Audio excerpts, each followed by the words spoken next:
Good morning, everybody. Good morning. Good morning. Let us celebrate. Let us celebrate that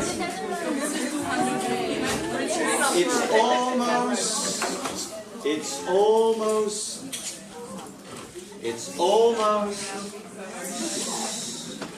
the week in which, during exam, you experience three things.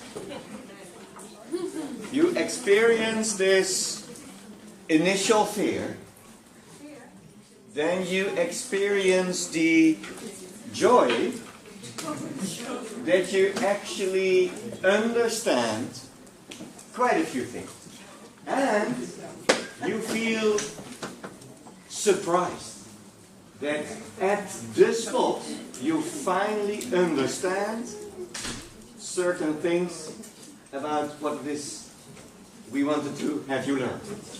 And that is the emotion I appreciate most during exams. That it is a learning moment. So yes, it's a test moment. Yes, you get grades and credit.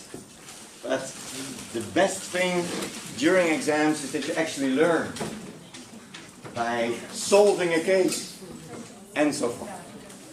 So let us grab the last opportunity to prepare you for those three emotions. Maybe, ladies, maybe in the hope that we can work on the first emotion, being the anxiety, because in quarter 4 that is not necessary anymore. Except for those students who think that in the night before they can prepare for a full course. There are these exotic students, and very frustrating to others. Some of them even survive. Good for them. Alright, we are in the class on private international law. And private international law teaches us about private law, about the beautiful reality that there are cross-border arrangements, transactions. And it teaches us a lot about legislative techniques and the European Union legislative techniques through regulations, secondary sources of EU law, compared to the primary sources, and how in the interplay between parties and the state, crazy topics are settled as which law applies to a contract. Crazy from the perspective that you would expect that the state is taking care of applicable law in a rule of law state. And then Article 3 of the regulation and the equivalent in the United States, the restatement of the law, pushes the ball back and gives the authority to the parties. You can make up your mind when it comes to applicable law. Party autonomy. In Latin, lex voluntas. And today we will check whether the exceptions to that freedom are discussed in terms of weak parties, consumers and the like. Because we earn our money with exceptions to rules. So, this is quite relevant. And please be invited to apply this type of thinking to all the other areas of law. Well, question 1.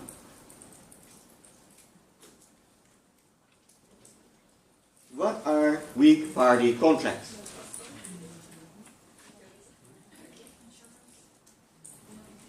So how do you approach such an essay question? So what I would like to see is that you make a sort of legal product, sort of letter of advice, or other legal work, sort of this critical analysis. So at the end of year 1, it's not just about the answer, but about how do I seduce the reader to continue reading, to appreciate my writing, and to appreciate, let's say, the maturity that is behind the writing. And maturity can be shown by the good old kindergarten recipe, introduction, body, conclusion. And the maturity is, dear reader, allow me to take you by the hand. So, take me by the hand. Say it again. Your hand is taken. Yeah, those are other emotions. Quite relevant. Not only for your age, but all ages. Yeah. Neighbor? So what is now a sort of easy kick-off sentence where you do not have to think of? Let me put it this way. As a young attorney at law, I was staring at the screen and thinking of all those beautiful opening sentences I wanted to send to my client. Until my supervisor knocked on my door and said, well, I appreciate your deep thinking, but maybe you just start writing, because I have other tasks for you. So who is having this sort of no-brainer opening sentence that is always good in an exam, sparing you the sort of rabbit staring to the white paper? What is now the best sentence? So who has a sort of sentence that worked in previous exams?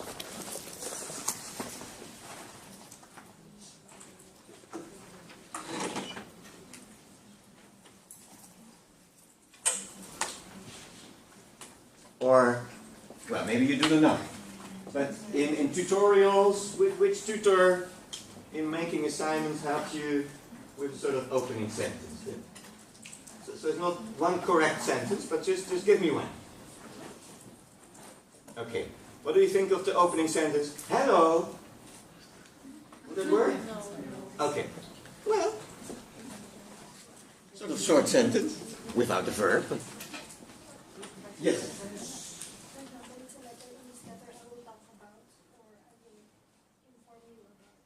In this letter I will inform you about. And then, week party contract. And if the instruction is please write a short essay, how could you amend the same sentence? Yeah. So week party contract is, but that feels more like a body sentence. So it's like a fairy tale. You have to awaken the reader. So, I like your suggestion. This essay talks about, or in this essay I will explain week party contract. So there's sort of debate in writing whether you are allowed to use the I. And it feels more professional if there's no I. So eternity talks to you about week party contracts. Signed, Ernst. And so, but maybe it's an age thing, I'm less hesitant to use the I. Although, it's sort of 50-50. So either this essay dwells on week party contracts, or in this essay answer will be given to the question, what are week party contracts? Dot.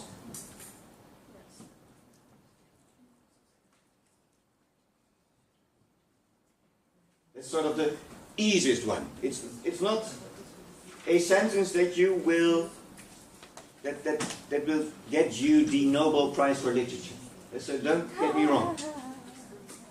But at least it's sort of avoiding this sort of anxiety and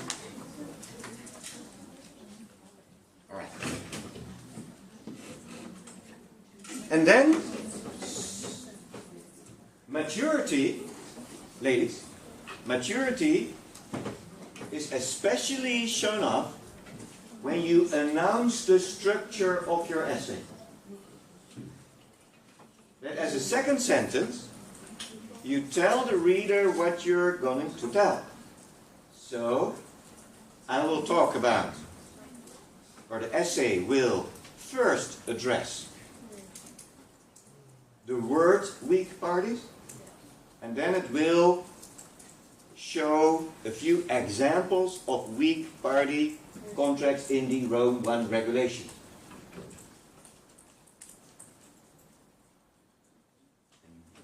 Then, preferably with a white line, you start with the body of the essay. And the thing you do is then you just execute your own introduction. So you go with your finger up, the word weak party, okay. The word weak party means, there you go up with your finger. I will give a few examples of the Rome regulation.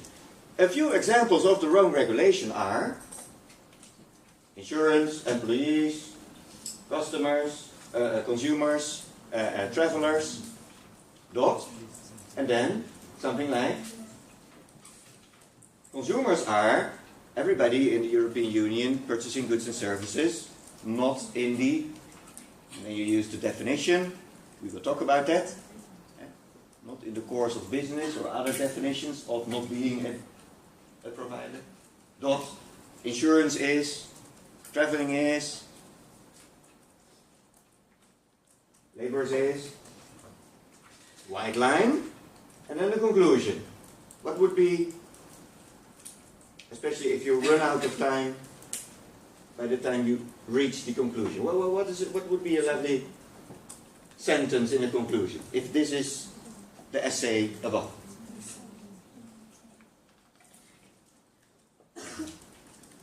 Indeed, something like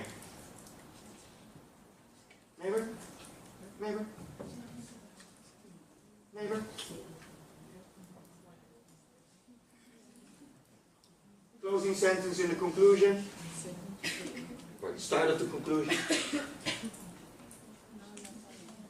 In conclusion, thank you very much. So that the reader thinks, oh, okay, it's a show, so by the end of your television series, you want to know, did they get each other or not, you know?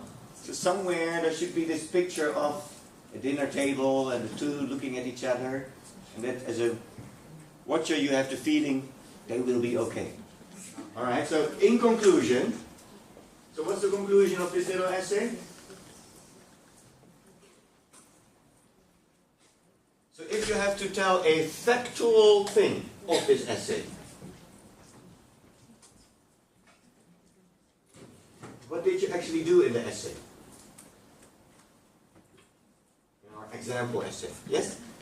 I could put in the conclusion what I spoke of. So in the above, I spoke of this, and this. Exactly. In this essay, I spoke about the meaning of the words weak parties, and I told a few examples out of the Rome regulation. So a factual statement cannot be wrong. You just tell what you did. Cannot go wrong. It's not sort of poetry. It's just that you go with your finger up. And what did I do? Okay, let me write down what I did. And then, preferably you say, that answers the question, what are weak parties? Full circle, done. Happy reader. Happy students, because that's a 10. It's easy, that's it.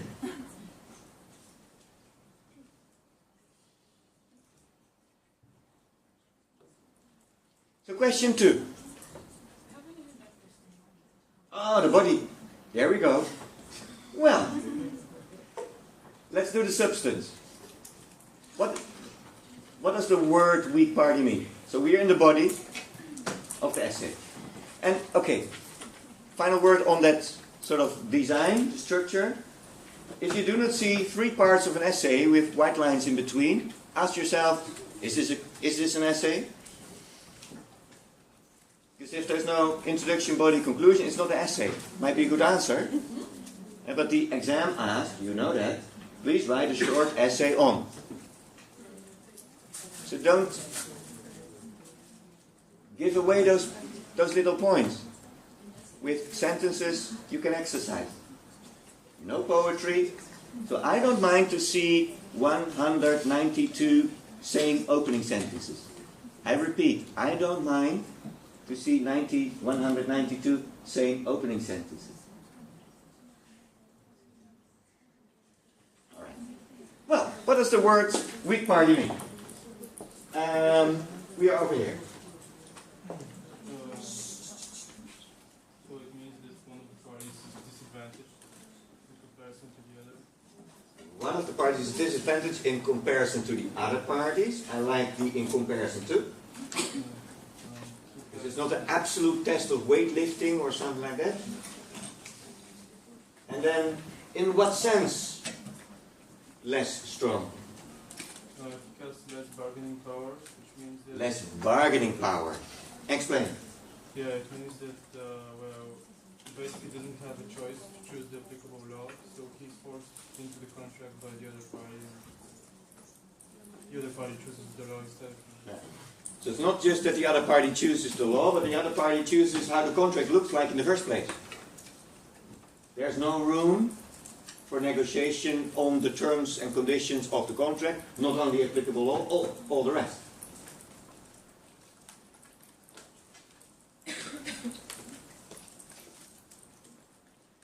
So where it says weak party contracts, please zoom in on contracts. Contracts are a phenomenon or the product of offer and acceptance, sort of the meeting of the minds of parties.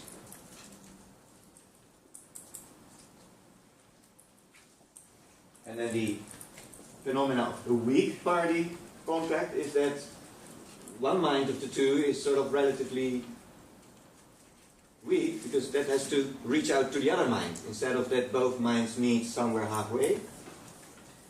One mind stays in the headquarters of KPN, Vodafone, T-Mobile, and your mind has to reach out to them. And that is weak part.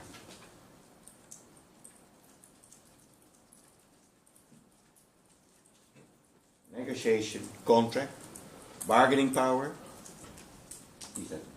Well, and then in the essay we said, and allow me to give you a few examples of these types of contracts, as they also appear in the Rome regulation. So it's not that the Rome regulation invented the concept of weak party contracts. No, they deal with it. So they exist in reality. And the Rome regulation said, they exist. What shall we do with them? What are examples? Insurance.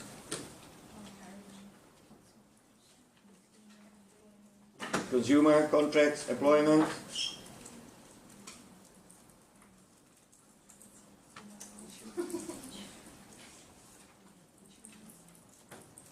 Travelers, travel contract. Okay. Well, then question 2 is, what has the Rome regulation and the offering? How do they? So what do you expect the Rome regulation do with weak parties? To offer protection. To offer protection. The whole idea is that if you identify a problem, weak parties, then in law everybody hopes, 7 billion souls on the globe hope that law offers some solution. So not that law says, hi weak party, go in the mud even further. Yeah, so it's getting them out of the mud.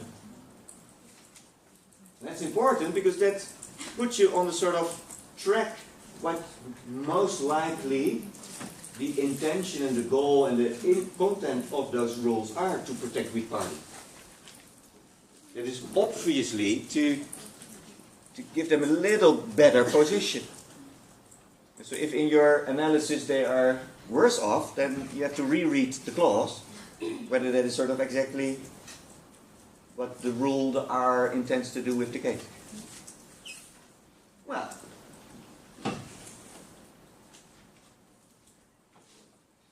so does the rule afford privileged treatment? And that's sort of not brilliant question, because that is sort of yes or no. Yes. So in exam it is more like, write a little essay how the regulation offers a privileged treatment of. But please bear with lecture. if we mess up and are not designing beautiful exam questions, still make beautiful answers. As most likely you wanted to ask, that's an introduction, like, probably you wanted to ask, write a little essay on how the privileged treatment in the Rome regulation is done, and allow me to do you a favor and write a little essay on it. Instead of meeting at the exam board and claiming, this is an invalid question, so I want my credits, and then the exam board says, we cannot invent credits, so you have to redo the exam. And then both parties are unhappy. And so, regard all the questions as brilliant questions and fire away. And that is a skill you need in legal practice. Because clients ask lousy questions. And then you say, I guess you want to know how we can fix your divorce. And there are 20 elements we have to take care of. And the question is, am I happy or unhappy? Or is he mistreating me or not?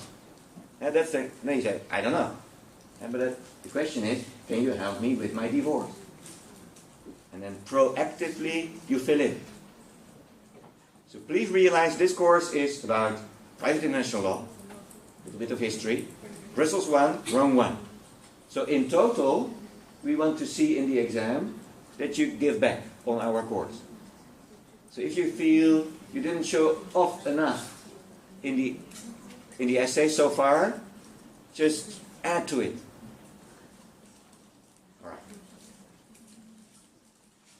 Well, how does that work then, this privileged treatment? So we now have the body of the next essay.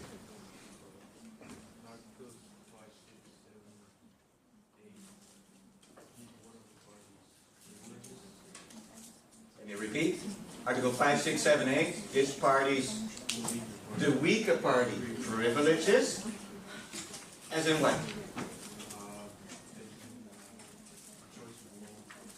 As in choice of law.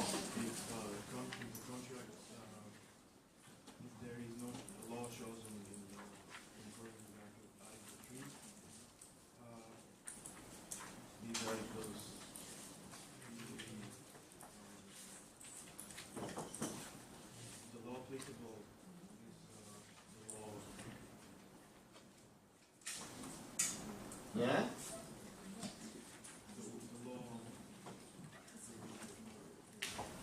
The law of the country of the weaker party. And so the rule stipulates, in the absence of a choice of law, the applicable law to the contract, that is Article 5 on the contract of carriage, the contract of the country of the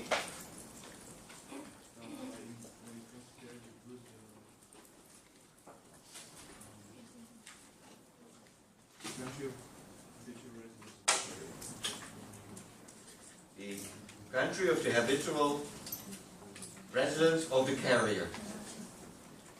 Okay, and how does that help the weaker party? Because one thing is missing, that you have to explain to me in what sense this helps the weaker party. Because the language is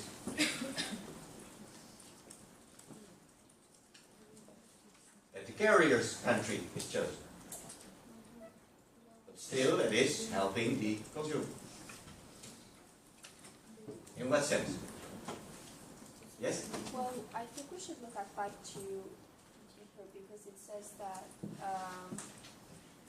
so the law applicable shall be the law of the country where the passenger has his habitual residence under two circumstances, requirements, and if not, then the carrier's place of habitual residence applies. Okay. So, you fine-tune the factual statement. And so, factual statements are also challenging, but doable. So I like the intervention. Let's zoom in on the main rule in paragraph 2, where it says the country of the habitual residence of the passenger. And then explain me, why is that a privilege? Why does it help the weak party? In that unequal